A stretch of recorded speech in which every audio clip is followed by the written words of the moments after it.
अस्सलाम वालेकुम students, welcome to one one maths.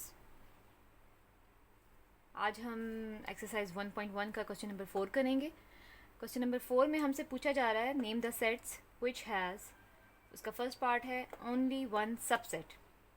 हमें किसी ऐसे सेट के बारे में बताना है जिसका सिर्फ और सिर्फ एक सबसेट हो। तो इसका आंसर क्या होगा? Empty set. अब देखिए, जब हम एम्प्टी सेट के सबसेट्स बनाते हैं, कोई भी सेट हमें गिवन हो, लेट सपोज के लेट ए जो है वो कोई एम्प्टी सेट है। तो अगर हमें एम्प्टी सेट के सबसेट्स बनाने का कहा जाए तो हम ये कहेंगे कि मैंने आपको ये बताया है कि सबसे पहले सबसे फर्स्ट स्टेप जो आपने करना है वो ये करना है कि आपने 2 की पावर में नंबर ऑफ़ एलिमेंट्स लिखने हैं। 2 की पावर में नंबर ऑफ़ एलिमेंट्स, यानी कि स्मॉल एन से हम नंबर ऑफ़ एलिमेंट्स को शो करते हैं। नंबर ऑफ़ एलिमेंट्स लिखने हैं उस सेट के जिसके आपने सबसेट्स बनाने हैं। उससे आपको ये पता चल जाएगा कि इस सेट के कितने सबसेट्स बनेंगे। तो अब ये देखें कि आप एम्प्टी सेट में, आपको ये पता है कि एम्प्टी सेट में कोई भी एलिमेंट नहीं होता। एम्प्टी सेट का मतलब होता है खाली सेट। इसका मतलब ये है कि 2 की पावर एन जो है वो नंबर ऑफ़ एलिमेंट्स हैं। गिवन सेट में नंबर ऑफ़ एलिमेंट्स जो हैं वो है 0, तो 2 की पावर 0 आएगी। और ये आपको पता है या नहीं है, लेकिन ये हमारा मैथ्स में ये रूल होता है कि जब भी आप किसी भी डिजिट के ऊपर पावर 0 आए तो वो जो होता है वो कि जब भी हम किसी भी नंबर की पावर को 0 में लिखते हैं, किसी भी नंबर की पावर 0 आ जाए तो वो नंबर जो होता है वो 1 के इक्वल होता है। ये मैथमेटिकल कॉन्सेप्ट है। और अब देखें कि हमने यहाँ पे ये किया है कि देखो, हमने 2 की पावर एन मैंने आपको बताया कि सबसेट्स फाइंड करने के लिए कि हम किसी भी सेट में अगर हमें पता चलाना हो कि कितने सबसेट बनेंगे इस सेट के, तो उसका एक तरीका ये होता है कि हम उसके नंबर ऑफ़ एलिमेंट्स को 2 की पावर में लिखते हैं। अब जब हमने 2 की पावर में नंबर ऑफ़ एलिमेंट्स देखे तो यहाँ पे तो कोई नंबर ऑफ़ एलिमेंट्स, यानी कि इस सेट में तो कोई एलिमेंट था ही नहीं, कोई एलिमेंट नहीं था। इसका मतलब इसमें 0 एलिमेंट्स हैं। जब 2 की पावर 0 किया तो वो 1 के इक्वल आ गया। 1 के इक्वल आने का मतलब ये है कि इसका सिर्फ इस गिवन सेट यानी एम्प्टी सेट का सिर्फ एक सबसेट बनेगा।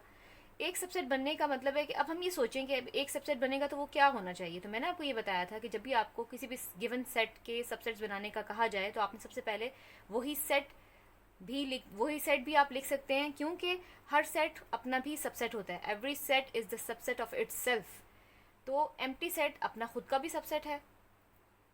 तो हमने सबसे पहले, वैसे तो हम नॉर्मली हम किसी भी, और एक ये भी बात है और दूसरी ये भी बात है कि हम जब भी सबसेट्स बनाते हैं तो हम कहते हैं कि एम्प्टी सेट जो होता है वो हर सेट का सबसेट होता है। Empty set is the subset of every set. Empty set is the subset of every set। जब भी हम कोई भी सेट, किसी भी सेट का सबसेट लिखते हैं तो हम सबसे पहले एम्प्टी सेट लिखते हैं, क्योंकि हर सेट का एम्प्टी सेट सबसेट होता है। एक ये बात है। दूसरा ये कि अब यहाँ पे तो हमें एम्प्टी सेट ही दिया हुआ है सबसेट बनाने के लिए, तो एम्प्टी सेट अपना भी सबसेट होगा, तो एम्प्टी सेट ही इसका आंसर आया। और वो जो एम्प्टी सेट है वो क्या है? वो सिर्फ एक सबसेट है। तो हमने यहाँ पे क्वेश्चन नंबर 4 के पार्ट 1 में हमें यही बताना था कि हमें कोई ऐसा सेट बताना था जिसका सिर्फ और सिर्फ एक सबसेट हो। तो हमने कह दिया कि वो एक एम्प्टी सेट है जिसका सिर्फ और सिर्फ एक ही सबसेट होता है, जो कि वो खुद होता है। ठीक है, तो अब ये बात आपको समझ आ गई कि एम्प्टी सेट वो सेट है जिसका सिर्फ और सिर्फ एक सबसेट होता है। क्वेश्चन नंबर 4 का जो पार्ट 2 है उसमें वो हमसे पूछ रहे हैं कि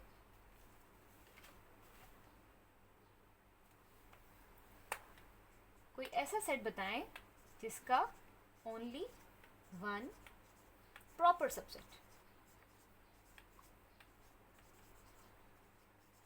और ये बात आपको पता है, ये हमारा क्वेश्चन है, और ये आपको पता है कि मैंने आपको ये बताया है कि सेट के जो सबसेट्स हम बनाते हैं तो सबसेट्स की 2 टाइप्स होती हैं। 2 तरह के सबसेट बनते हैं, प्रॉपर सबसेट और इम्प्रॉपर सबसेट।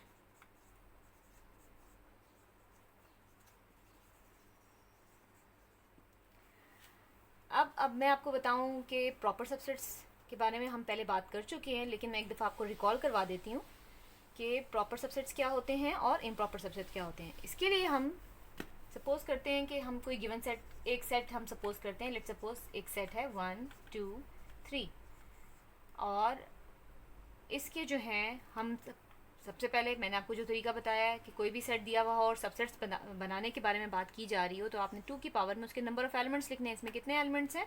1 2 3, 3 एलिमेंट्स हैं। तो इसमें आपने 2 की पावर 3 लिखी और 2 की पावर 3 का मतलब है 2 मल्टीप्लाई 2 मल्टीप्लाई 2, यानी कि 2 को 3 टाइम्स हमने मल्टीप्लाई किया। 2 2 ज़ा 4 और 4 2 ज़ा 8 which is equal to 8 and it means that this set A has 8 subsets. अब इस सेट ए के 8 सबसेट्स होंगे। First empty set is the subset of every set. Second हमने सिंगलटन सेट्स की फॉर्म में लिखा हर सेट को, 1 2 हर एलिमेंट को सिंगलटन सेट की फॉर्म में लिखा। 3 ये 3 सबसेट्स बन गए। फिर हमने दो को कंबाइन किया, 1 2, फिर 1 को ही 3 से कंबाइन किया, 1 3, और फिर हमने 2 को 3 से कंबाइन किया, 2 3, और अब जो है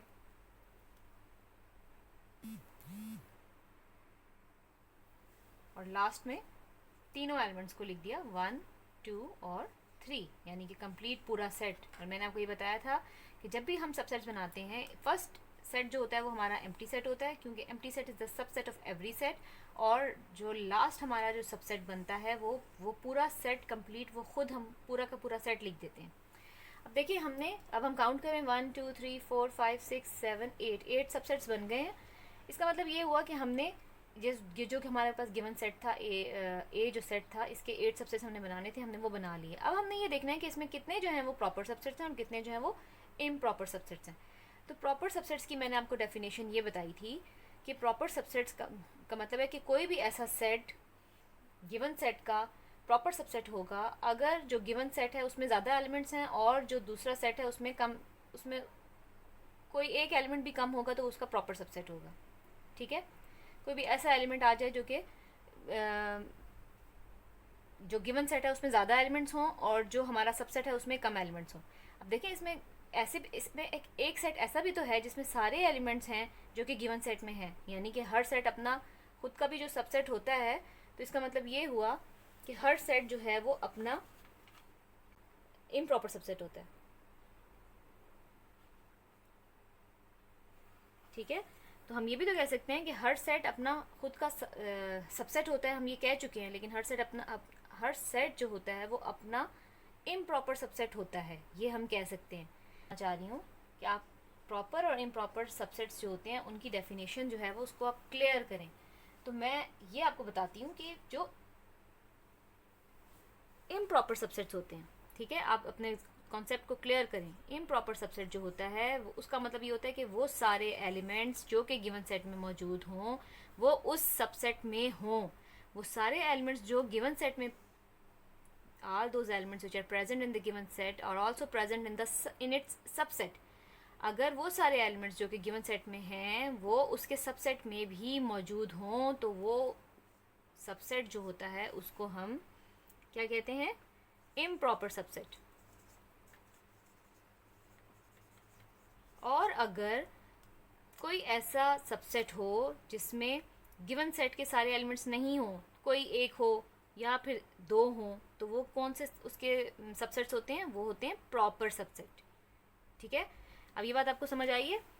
प्रॉपर और इम्प्रॉपर सबसेट्स में क्या फ़र्क होता है कि जब सारे एलिमेंट्स गिवन सेट के उसके सबसेट में मौजूद हों, जैसे कि हमने ये लास्ट वाला सबसेट बनाया 1 2 3, क्योंकि मैंने आपको पहले बताया है कि जब हम सबसेट्स बनाते हैं तो वो सारे एलिमेंट्स जो, एक तो हम एम्प्टी सेट ज़रूर लिखते हैं और दूसरा सारे एलिमेंट्स का सेट, क्योंकि हर सेट अपना भी सबसेट होता है, हर सेट अपना खुद का भी सबसेट होता है, तो वो सारे एलिमेंट्स भी हम लिखते हैं। सारे एलिमेंट्स का जो सेट लिखते हैं, सबसेट बनाते हैं, वो इम्प्रॉपर सबसेट होता है। इसका मतलब ये हुआ कि इस जो गिवन सेट हमने सपोज किया था 1 2 3, उसमें ये जो सारे सेट्स हैं, ये 1 सिंगलटन सेट के जो सेट्स हैं, क्योंकि 1 है, इसमें कितने एलिमेंट्स फालतू हैं? जो गिवन सेट है उसमें 1 और 2 दोनों थे, 1 2 3 3 सेट एलिमेंट्स हैं, लेकिन इसमें इस सेट कोई भी ऐसा सबसेट हो जिसमें जो गिवन सेट होता है उसके कोई भी एलिमेंट, कोई एक एलिमेंट भी अगर एब्सेंट हो, तो इसका मतलब होता है कि वो उसका प्रॉपर सबसेट है। प्रॉपर और इम्प्रॉपर की कॉन्सेप्ट आपको अब समझ आ जाना चाहिए। ठीक है, लेट्स सपोज